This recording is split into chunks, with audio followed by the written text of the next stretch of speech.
and welcome back to another episode of Industry Insights with me, Sai Deepti, and Abhay Avdani. And in the last episode, we gave you a preview about the beauty report that appeared in What Packaging's June edition. And today we have the brain behind the beauty report, Payal Khandelwal. And today she's here to tell us more about how this report came about, the details, and we are going to pick her brains today. And Payal, welcome to the show. Thank you. Yeah, and please tell us what was the thought process and the backstory behind Beauty Decoded, and how did it come about, and everything. Okay. So the backstory is actually quite simple. We had to create the first ever knowledge report for Campaign India magazine. So the subject had to feel kind of topical, exciting, and also reflective of a larger industry shift. So one thing I had been personally observing was the explosion of independent beauty brands in India. And of course, there's been a significant influx of global players as we've been seeing especially in the last few years. And the ecosystem itself has been evolving quite fast. If you see platforms like Mintra, which started as, a fashion first destination, they have launched Mintra Beauty specifically. Shoppers Stop has gone in the same direction. Nykaa obviously continues to expand its influence. Reliance has launched Tira, and they've also bought Sephora. So this has created a very, very kind of strong ecosystem. So there's clearly something much bigger happening in the category, and that kind of got me and the team curious. And how are these independent brands, many of which are incredibly exciting, building visibility and creating a distinct identity? So the report was really an attempt, to find answers to these questions, and why are global players coming in hordes? Um, another I'm sorry Another aspect that was important to us was the format. We wanted it to be largely qualitative, built around conversations with people actually shaping the industry. So we did include some numbers from Mintel, but the heart of the report sort of comes from speaking directly to brand owners, strategists, investors, creative agency, and even creator economy experts. Um, and the idea was also to capture how the people building it are thinking about its future. So yeah, and those conversations progressed, one theme kept coming up again and again, that beauty is no longer just about products, it's about trust. Consumers today are far more informed than ever. They are questioning claims, reading ingredient list, looking for proof, etc. And that actually became an entire chapter of the report. And the more we spoke to people, the other themes started surfacing on their own. How discovery itself is being completely rewritten, platforms, algorithms, the way consumers find brands today, it looks nothing like it did 5 years ago. How industry is evolving, tier 2, tier 3 cities are redefining what aspiration means. Men are engaging with skincare and grooming in ways, the category had never anticipated this kind of boom. Intersection of sports and beauty. So lot of interesting themes that actually led to, some of the chapters quite organically. Um, so yeah, it's been an interesting subject, and it's covered a wide variety of categories also. So that is sort of the background. Yeah. So, Pyle, interesting thing that you mentioned about the various platforms.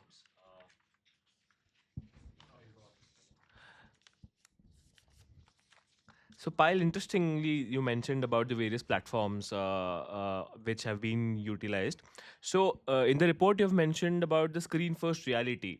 So, how drastically must a traditional brand packaging line change when its primary shelf is tiny and low resolution quick commerce thumbnail, so rather than a physical retail store? Because I think there's more emphasis on that. And what role does design have to play, since your report touches more on the design aspect as well?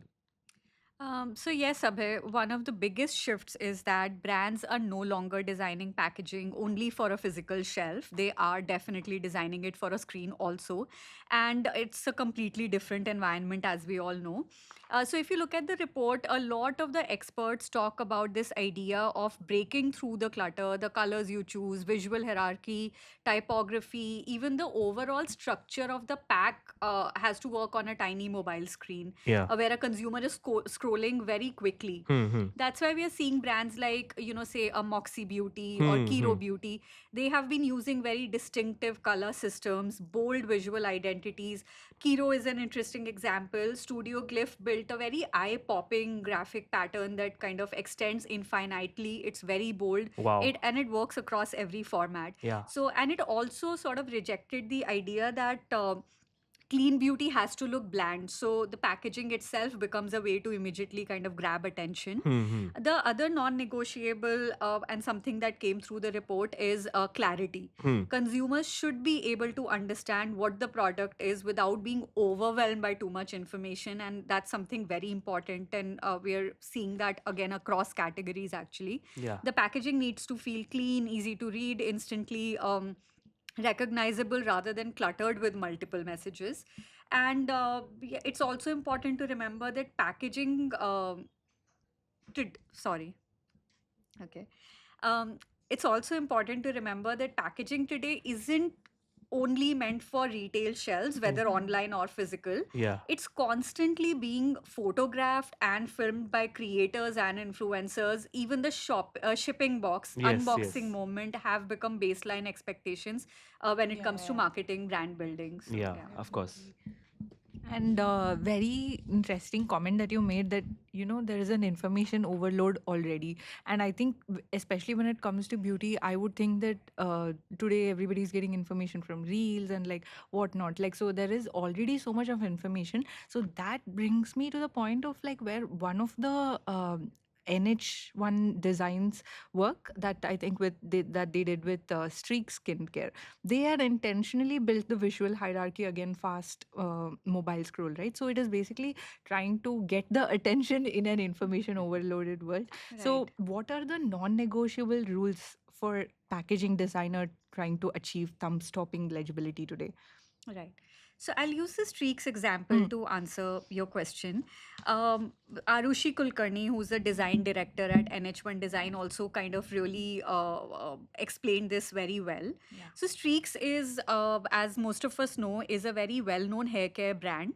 And when they expanded into skincare, NH1 assumed the first counter. Sorry. Um, NH1, am I speaking too fast, by the way? Is it okay? Okay, sorry. I'm really nervous. God. Sorry. No, please. Um, okay, so as most of us would know that Streaks is a well-known hair care brand, and when they expanded into skincare, NH1 assumed the first consumer encounter would be a mobile scroll, not a shelf. So the brief was driven by three very specific questions. How do you capture attention in a single scroll? How do you align with an aspirational luxury focused buyer? And how does a consumer immediately find the product they're looking for? So, brand name visibility was non negotiable in this particular case because Streaks carried strong market goodwill.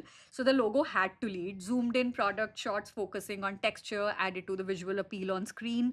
And for the luxury feel, they used textural metallic substrates and pearls and paper stock.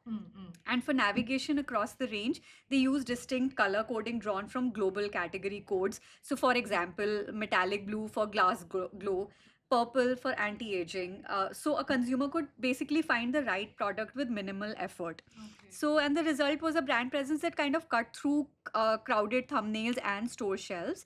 And so, this basically captures some of the non negotiables that you were asking me about, which is immediate brand recognition, fast comprehension, clear range navigation, and luxury cues that translate on screen rather than being lost in a thumbnail.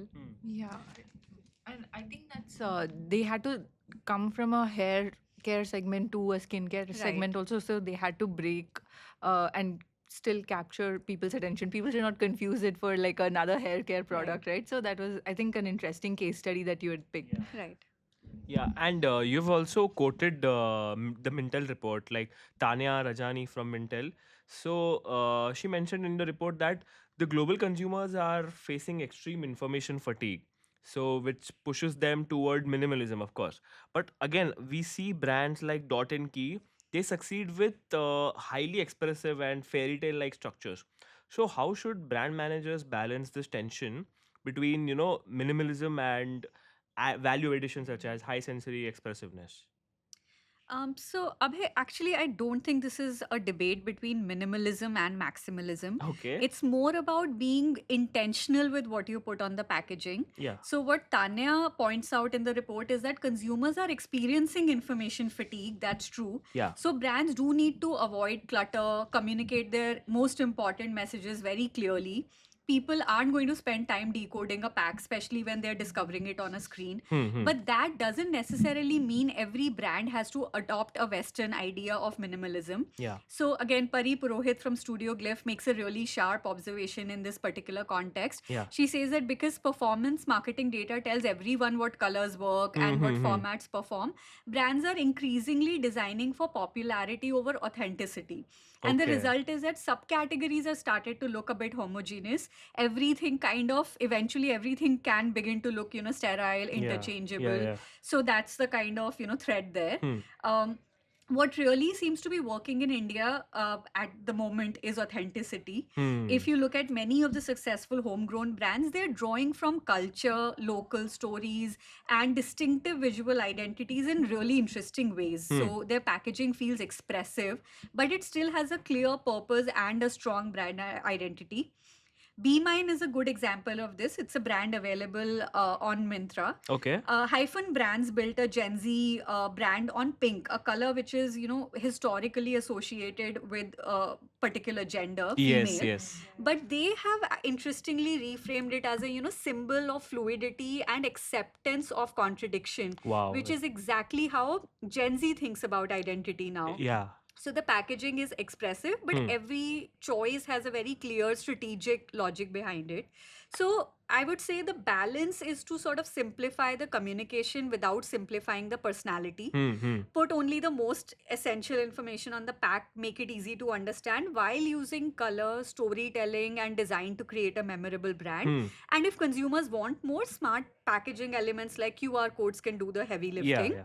So the goal isn't minimalism for its own sake. It's creating packaging that's authentic, distinctive, and instantly recognizable while remaining easy to navigate. Wow. Yeah. Two key takeaways for me: intentional and authenticity. Yeah, and taking on and building on that, I think again it covers Potion Skincare and Project Kafi, right? And there are these two studios are like intentionally moving away from Western design templates, and they're embracing subcontinental heritage, right? So this is exactly what you were talking about as well. But could you just like elaborate a bit more on like why they're becoming major commercial differentiator in the Indian beauty space? Like why cultural storytelling is becoming a major differentiator? Yeah, Saidipti, it's a really interesting shift actually because it's happening not just in beauty and personal care but across categories. Yeah. If you look at some of the most successful homegrown brands right now, they're building very distinct identities by drawing from Indian culture in a way that feels again authentic rather than performative. In a different category, Subco is a great example. Yeah. And in this particular category, I would say something like Indie Wild, basically, whose entire positioning was built around the. Sorry. Okay, I'll just repeat this bit. Yeah. Okay. A great example in this particular category is Indie Wild. Its entire positioning initially was built around the very familiar Indian ritual of champi. It started with its hero hair oil that became its kind of hero brand or the main brand. Yeah. That's how the brand was created in the first place. So it presents as something rooted in tradition but designed for a modern global consumer.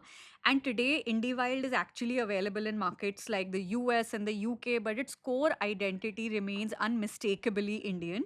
And that authenticity is, what makes it memorable. So Project Kafi that you mentioned is another great example. They were actually chosen for the report specifically for their brand identity packaging because it really stands out. because it doesn't rely on obvious visual shortcuts. Traditionally, when a brand says it's Ayurvedic or natural, the instinct is to use familiar, the herbal symbolism, earthy colors, motifs that have been repeated so many times. Again, they Yeah, all yeah. kind of begin to look alike. Kafi takes a different route. They draw from subcontinental print culture, vintage matchbox graphics, ticket typography, apothecary labels. Yeah. So, all of this kind of creates something that feels fresh while still being deeply rooted in place. Uh, Interestingly, though, Pari Purohit again makes a very important nuance here, which I would like to talk about quickly.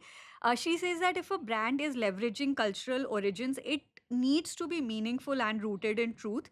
But beyond that, brands need emotional, philosophical, and an attitudinal uniqueness, not merely a cultural Mhm. one.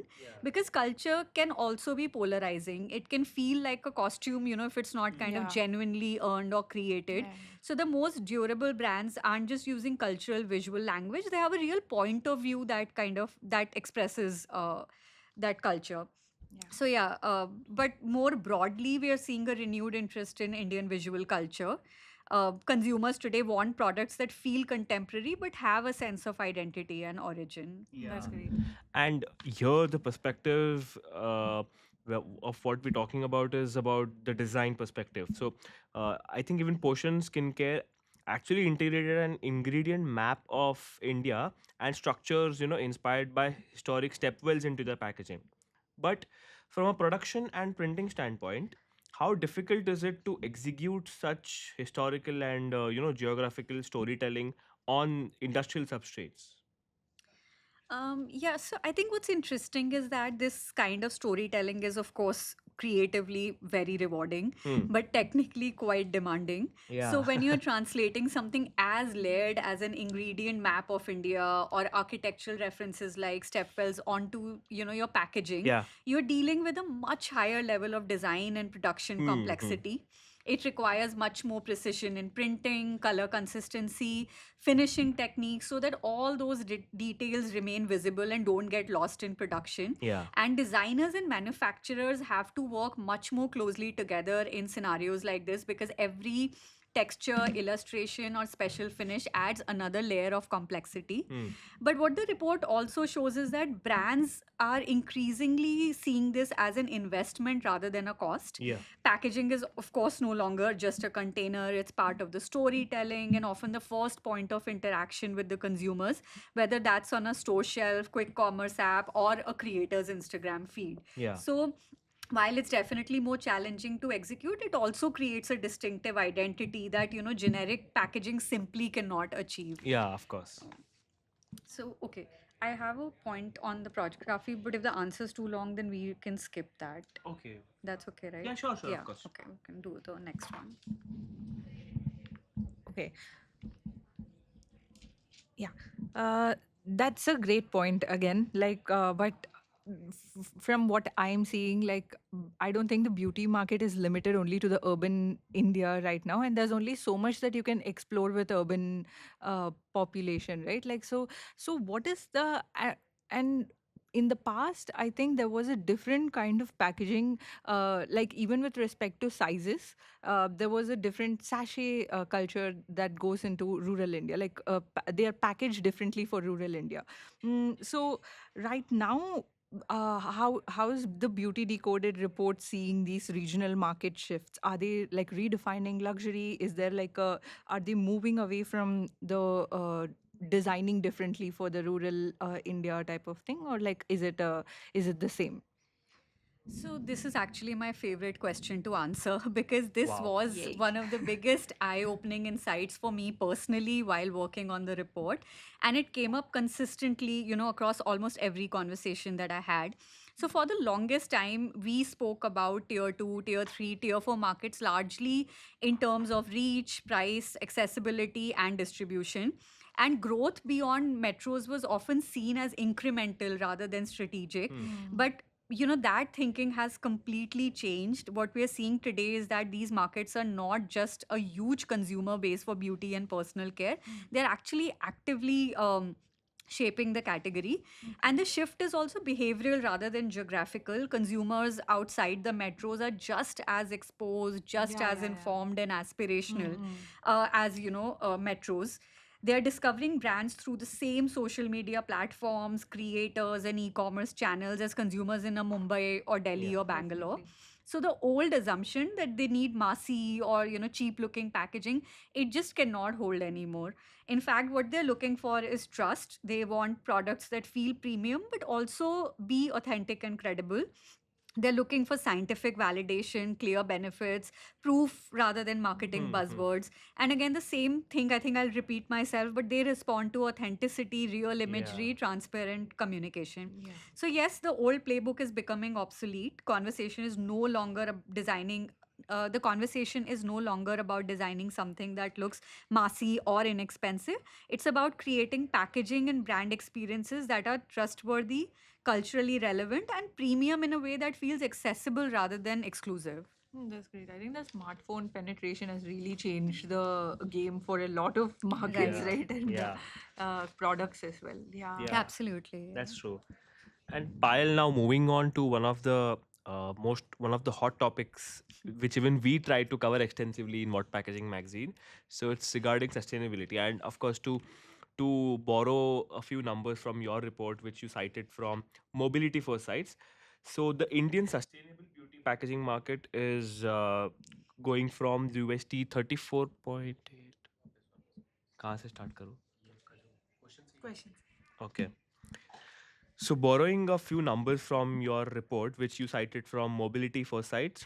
So these numbers are, the Indian sustainable beauty packaging market is skyrocketing from USD 34.8 billion to USD 72.6 billion by 2032.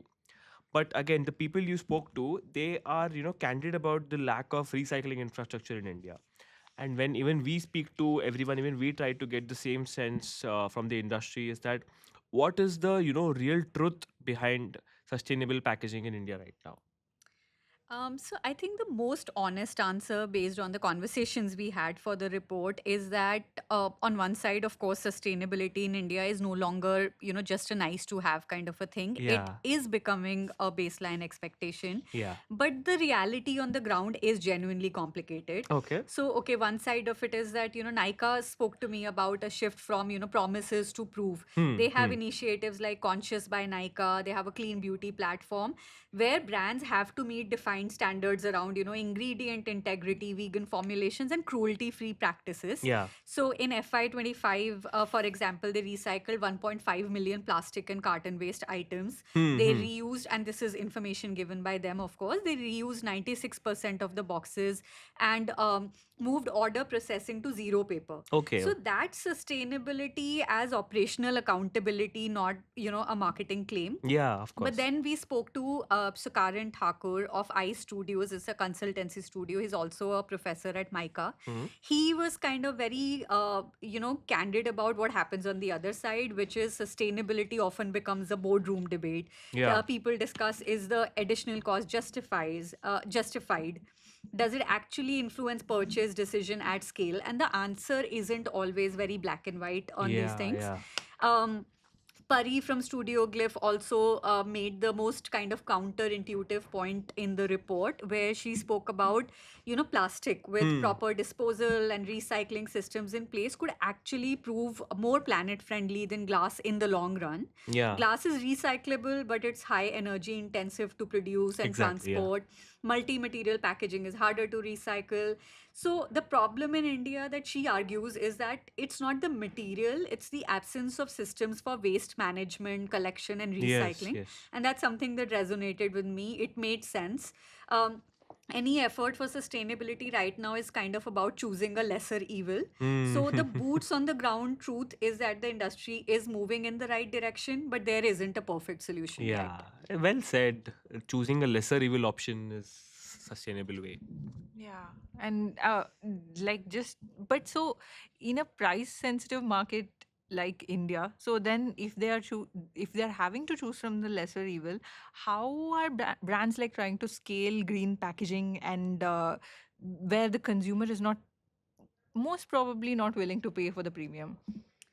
So I think the answer lies in kind of also stopping to think of sustainability as this premium feature or an added this thing, and maybe we start to treat it as something embedded in how the business runs Yeah. rather than an added on kind of a thing. Mm. So Amino is a homegrown brand, and Hmm. it's a Okay. very great example of what we are speaking about right now. So co-founder Prachi Bhandari talks about designing for what she calls a skin impact per SKU, which is Okay. building formulas meant to hold you through multiple stressors, which naturally slows launches down. Okay. They kind of avoid discounting. They avoid constant drops because those condition consumers to chase novelty rather than longevity. Yeah. So success for them is measured by repurchased in 5 months, not sold out in 5 minutes. So that's a completely different commercial logic, and that makes sustainability viable without asking the consumer to pay a premium for Hmm. it. Mm. So on the packaging side specifically, Arushi takes a very pragmatic approach from NH1 Design. Yeah. She says, for example, we already spoke about using QR codes, so which is something that they did for Streaks to communicate brand messaging rather than printing excess material. Yeah, exactly. She also makes a point that I think is really useful for this audience, that premium can come from craft and typography as well. it Hmm. it doesn't always come from substrate or decoration sort of a thing. So you don't need expensive materials to create a premium feel. You Mm. need intentional design. Yeah. That's how you make green packaging work in a price sensitive market, by basically not making it cost much more but by making it smarter. Hmm.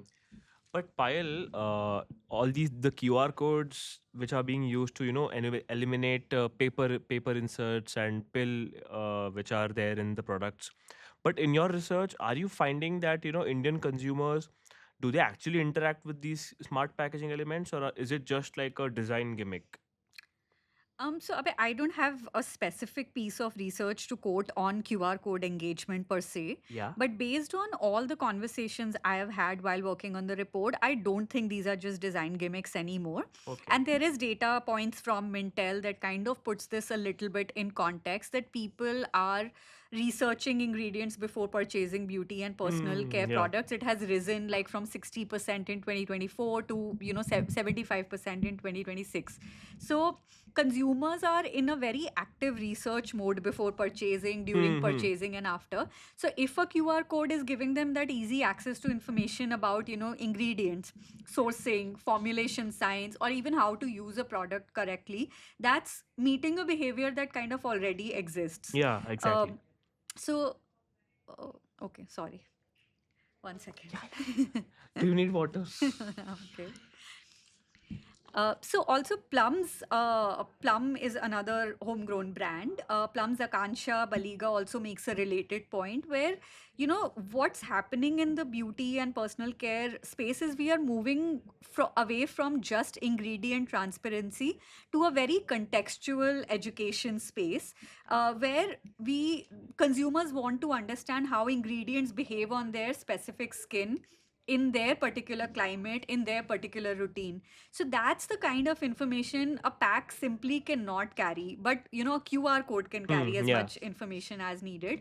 So yeah, basically I think that's the direction that we are moving in. Yeah, and I can vouch for one candidate, Sai Deepthi here. She looks at all the ingredients and she consciously goes for, highly efficient ingredients in the product itself. Yeah, but I think a lot of people these days have started reading labels and taking it seriously. So Absolutely. I think that way consumers do want at least the labels to be truthful, Yeah. and they do want like the QRs to work and Right. not just be there for a design element.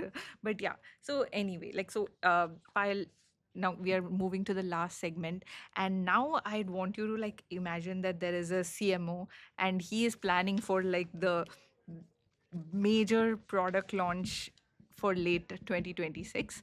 And so if you had to give this beauty decoded report, and and if you had to give this beauty decoded report into a single golden rule for CMO, what would that be?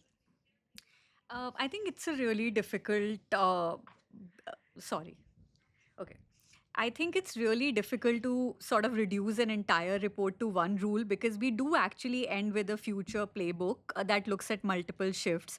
But if I had to really pick one idea that stayed with me, it would be this like combined technology with cultural intelligence.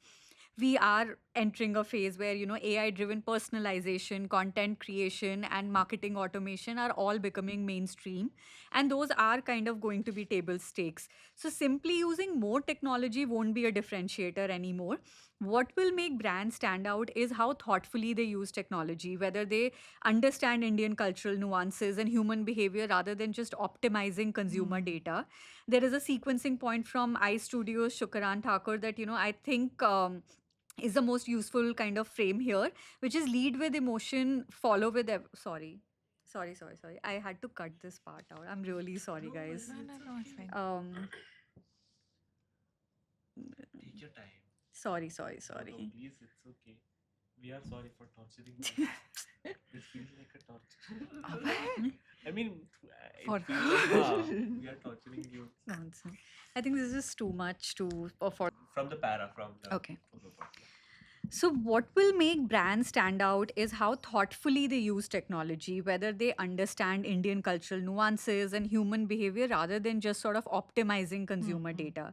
And of course, there's also a very real risk that, as AI becomes ubiquitous, the beauty landscape starts to looking increasingly uniform, the same aesthetic, the same polished imagery, the same visual language everywhere. So the brands that will break through are the ones that celebrate individuality and embrace what it means to be human. So I guess if I had to leave a CMO with one thought is use AI as a creative tool, but don't let it become a substitute for authenticity. And I think the brands that will kind of eventually come out stronger won't be the ones using the most technology. They will be the ones using it to build stronger, more human, and more culturally relevant connections. Oh, okay. Wow. If the CMOs are listening in, please have those takeaways. Yes. And I hope they really do enjoy this report, because this is like one of the most extensive reports that we have Yeah. seen. And one of the chapters that we'd used one of the chapters in our in What What Packaging magazine, like because it was packaging relevant. But there are I think 10 chapters, Payal. 7. 7 chapters, yeah. 7 chapters, and it's a very exhaustive report, and it covers every single aspect of what the market, the every single aspect of the beauty market, and like right from the packaging to even the thought process. You get to hear and read about the thought process behind a lot that the studios are applying and the design studios are applying and everything. So it's a great thing, and I think this was a great chat again, Payal. Abhay, your final thoughts. Yes, thank you so much, Payal, for doing this. This was like a very great deep dive into the report, and of course, design and packaging being the drivers of the beauty and personal care segment. Thank you so much for doing this. Thank you, Abhay. Thank you, Saidipti. It was lovely to chat with both of you. Thank you. And for our listeners, stay tuned. We have something exciting coming up. See you in the next episode of Industry Insights.